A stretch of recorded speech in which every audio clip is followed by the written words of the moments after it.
Эми үй-бүлө темасына кирип калдык. Дагы бир эки маселебиз бар айта турган. Мына калың махыр деген нерсе бар.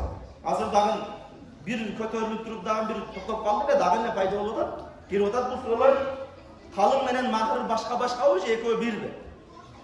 Тугандар, биздин ата-бабаларыбыз, жет атабызга чейин алхамдулилла динди карманып келишкен.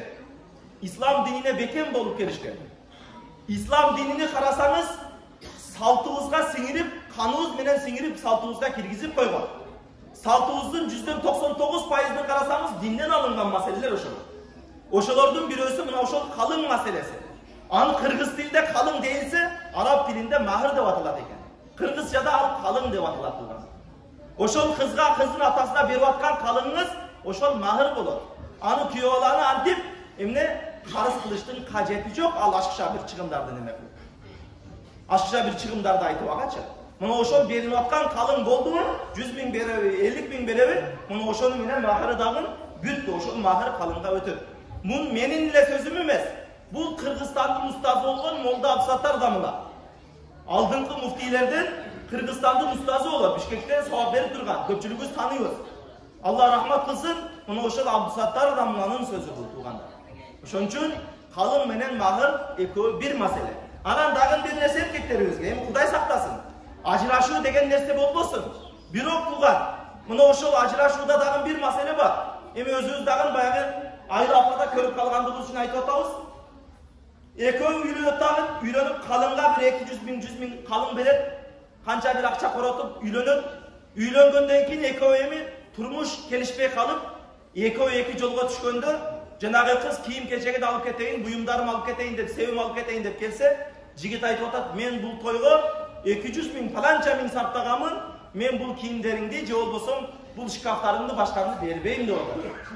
Тактап айтканда, кызы менен аялы менен эмне сеп талашкан катын сыяктуу эркектер пайда болуп атат. Ал эркектерге айтарыбыз, жакшынакай бир юбканы кийип туруп, жолукту салындагын үйдө жакшынакай олтура берсен, эркек менде башын көтөрүп чыкпа. Ал аялдын акысы деп бергенсиң сен калыңды. Ошол тойго кетирген каражатын аялдын акысы деп бергенсиң. Ал калың үйгө келген сеп ошол. Ал сеп эч кандай сенин укугуң, бир тыйын укугуңда жок акачы. Анын бүт бардыгы аялдыгы, эгер бербей койгон болсоң, сенде калып кеткен болсо, Кудай сактасын, эрте кыяматта анын эсеби бар, ошол аялдын акысыны мажбурлап эле тартып алган болосуң. Ошону дагы эске алайлы. Андан сырткары мына той маселелеринде дагы бир кейиштүү маселе бар. Көшөгөгө киргенден кийин, мына ошол көшөгөдө Кудай сактасын, эми? Кызыбыз кыз чыкты деп, мына ошол көшөгөдө канды алып чыгып кайнатага, алып чыгып баланчыга алып чыгып сүйүнчү алып акча алган, ушундай бир уятсыз көрүнүштөрдү көрүп калып атабыз. Тугандар, бул мусулманга туура келе турган амал эмес. Кантип эки инсан көшөгөгө кирген мезгилде бул жактагы инсандар аны пайласын. Аны кантип карасын, аны кантип эшиктин астында турсун туган. Бул адамгерчиликке туура келе турган нерсе эмес. Бул айбандык сыпаттар тугандар. Бул айбандык сыпат. Айбан дагы анчалык болбосо керек. Ошон үчүн мына ошол маселени сөзсүз түрдө эске алайлы, чоңдор. Келиндер ушундай келип алып аралашып аткан болсо, бар жол үйүңө ишин кыл. Той бүтү болду, жөнөтө берели. Антип көшөгөдөн келинибиз кыз чыкты, баланчы чыкты деп алып чыгып алып, дагы кайнатага уялбастан, кызым кыз чыгыптыр деп акча берип сүйүнчү бергендер бар экен. Наулу билла, Кудай сактасын.